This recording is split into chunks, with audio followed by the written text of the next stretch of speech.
राजा Raghuvanshi murder case के suspense से अब पर्दा उठ चुका है। मेघालय पुलिस ने इस मामले में उसकी पत्नी सोनम रघुवंशी को गिरफ्तार कर लिया है। इंदौर के रहने वाले राजा रघुवंशी के हत्याकांड में उसकी पत्नी समेत 4 लोगों को अरेस्ट कर लिया गया है। इंदौर शहर से हनीमून पर मेघालय गए राजा रघुवंशी और उनकी पत्नी सोनम के मामले में एक बहुत बड़ा अपडेट सामने आ रहा है। सोनम को 3 अन्य पुरुषों के साथ गाजीपुर उत्तर प्रदेश में गिरफ्तार किया गया है। सोनम ने खुद अपने घर फोन किया था, जिसके बाद उसने सरेंडर किया। राजा रघुवंशी मर्डर केस के सस्पेंस से अब कह सकते हैं कि पूरा पर्दा उठ गया है। मेघालय पुलिस ने इस मामले में उसकी पत्नी सोनम रघुवंशी को अरेस्ट कर लिया है। मेघालय पुलिस की डीजीपी ने जानकारी देते हुए बताया कि इंदौर के रहने वाले राजा रघुवंशी के हत्याकांड में उसकी पत्नी समेत 4 लोग अरेस्ट हो चुके हैं। मेघालय की डीजीपी आई नोंगरंग ने बताया कि राजा रघुवंशी हत्याकांड में पत्नी सोनम ने उत्तर प्रदेश के गाजीपुर में पुलिस के समक्ष सरेंडर कर दिया। वहीं 3 अन्य हमलावरों को देर रात छापा मारकर गिरफ्तार किया गया। उन्होंने कहा कि एक व्यक्ति को यूपी से गिरफ्तार किया गया है, जबकि 2 अन्य आरोपियों को एसआईटी ने इंदौर से पकड़ा है। इस केस के बारे में मेघालय के मुख्यमंत्री कॉनरॉड के संगमा ने भी ट्वीट किया है। उन्होंने लिखा कि इंदौर के राजा हत्याकांड में मेघालय पुलिस को बड़ी सफलता मिली है। मध्य प्रदेश के रहने वाले 3 हमलावरों को गिरफ्तार किया गया है। महिला ने आत्मसमर्पण कर दिया है और एक अन्य आरोपी को पकड़ने के लिए अभियान अभी भी चल रहा है। ये पूरी कहानी जिस तरीके से सामने आई थी, शुरुआत से ही लग रहा था कि इसमें कुछ काला है। आपको बता दें कि शादी के बाद हनीमून पर यह कपल मेघालय गया था और 23 मई को लापता हो गया था। वहीं 2 जून को राजा का शव एक खड्डे में मिला था, जबकि उसकी पत्नी की तलाश चल रही थी। मावलख्यात के गाइड एल्बर्ट पीडी ने कहा था कि उन्होंने 23 मई को सुबह 10 बजे के आसपास इस कपल को 3 पुरुष पर्यटकों के साथ नेंग्रियात से मावखलियात जाते हुए, जो 3000 सीढ़ियां उतरनी पड़ती हैं, वहां देखा था। उन्होंने कहा कि उन्होंने इस कपल को पहचान लिया क्योंकि उन्होंने पिछले दिनों इन्हें नेंग्रियात तक उतरने के लिए अपनी सेवाएं देने की पेशकश भी की थी, लेकिन उन्होंने विनम्रतापूर्वक मना कर दिया था और एक अन्य गाइड को उन्होंने काम पर रखा हुआ था। चारों पुरुष आगे आगे चल रहे थे, जबकि महिला पीछे थी। चारों पुरुष हिंदी में बात कर रहे थे, लेकिन उसने कहा कि मैं समझ नहीं पाया कि वो बोल क्या रहे थे, क्योंकि मैं सिर्फ खासी और अंग्रेजी भाषा ही जानता हूं। तो दोस्तों, ये एक बहुत बड़ा अपडेट एक तरह से निकलकर सामने आया है और जिस बात का अंदेशा जताया जा रहा था कि ये जो महिला है, इसी ने अपने पति को मौत के घाट उतारा है। फिलहाल सोनम की बरामदगी को लेकर 2 तरह की बातें सामने आ रही हैं। पहली तो ये कि गाजीपुर एसपी डॉक्टर ईरज राजा ने बताया कि गश्त के दौरान पुलिसकर्मियों ने नंदगंज के काशी ढाबे पर एक महिला को बेहोशी की हालत में पड़े देखा। पुलिस पूछताछ में पुष्टि हो गई कि यह वही सोनम रघुवंशी है जो अपने पति राजा रघुवंशी के साथ शिलांग में लापता हुई थी। दूसरा ये कि सोनम के पिता देवी सिंह ने बताया कि रात 2 बजे के आसपास सोनम गाजीपुर के एक ढाबे पर पहुंची थी। यहां ढाबे वाले से कहकर भाई गोविंद को उसने कॉल किया। गोविंद ने गाजीपुर से अपने परिचित को वहां भेजा। इसके बाद उन्होंने सोनम से फोन पर बात कराई। गाजीपुर एसपी डॉक्टर ईरज राजा ने मीडिया को बताया कि सोनम अभी भी बयान देने की स्थिति में नहीं है। वो लंबे समय से सोई नहीं है। उसे गाजीपुर के वन स्टॉप सेंटर में महिला पुलिस की निगरानी में रखा गया है। पुलिस जब गश्त पर थी, तब पुलिसकर्मियों ने नंदगंज के काशी ढाबे पर एक महिला को बेहोशी की हालत में पड़े देखा। इसके बाद थाना प्रभारी को सूचना दी गई। पुलिस पूछताछ में पुष्टि हो गई कि यह वही सोनम रघुवंशी है जो अपने पति राजा रघुवंशी के साथ शिलांग में लापता हुई थी।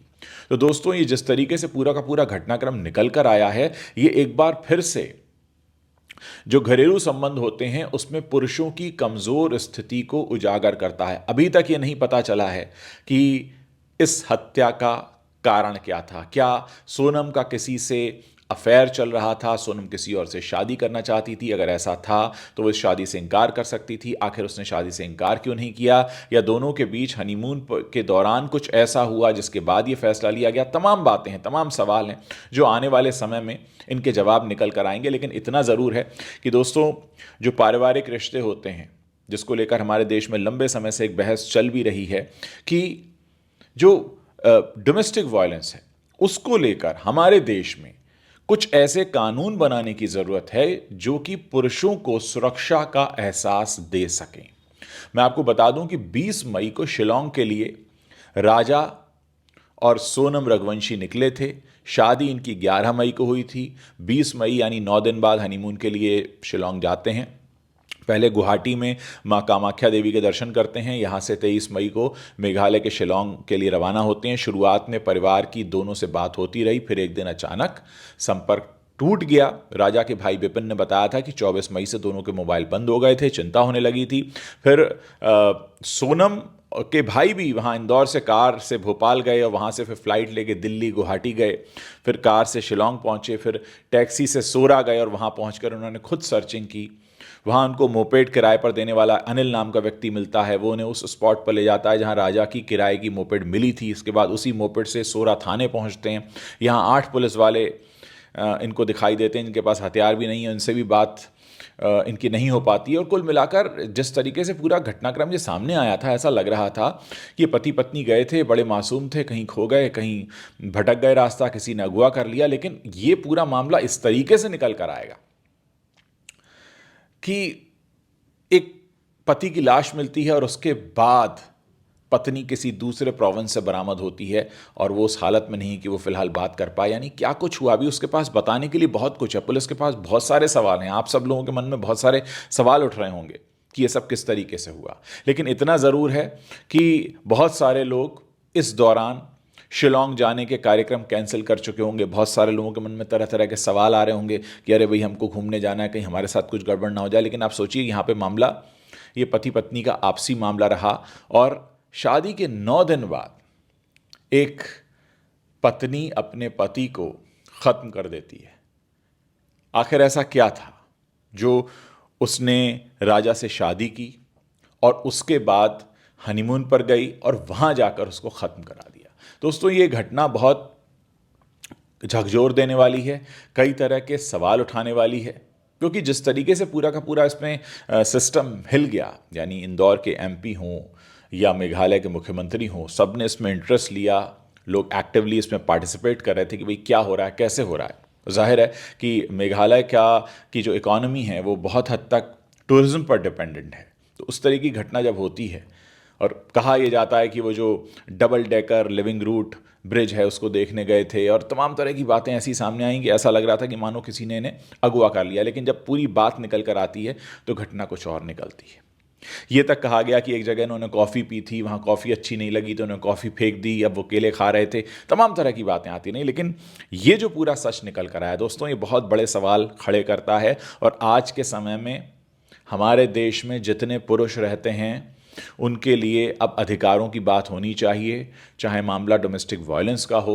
आप देखिए, पिछले अगर आप कुछ महीनों पर ध्यान देंगे, चाहे बेंगलुरु वाला केस हो, चाहे नीले ड्रम वाला केस हो, कितने सारे केसेस सामने आ रहे हैं जहां पर पुरुष, एक पति, बेवजह शिकार बन जाता है। अफसोस कि हमारे देश में कई सारे कानूनी सुधारों की ज़रूरत है। उम्मीद है कि इस तरह के केसेस सामने आने के बाद वो सुधार होंगे, क्योंकि इन सुधारों की मांग अब तेज़ी से उठ रही है। आप लोग इस पूरे मसले पर अपनी क्या राय रखते हैं, वो आप अपनी राय मेरे इस वीडियो के नीचे कमेंट सेक्शन में वहाँ लिख कर बता सकते हैं।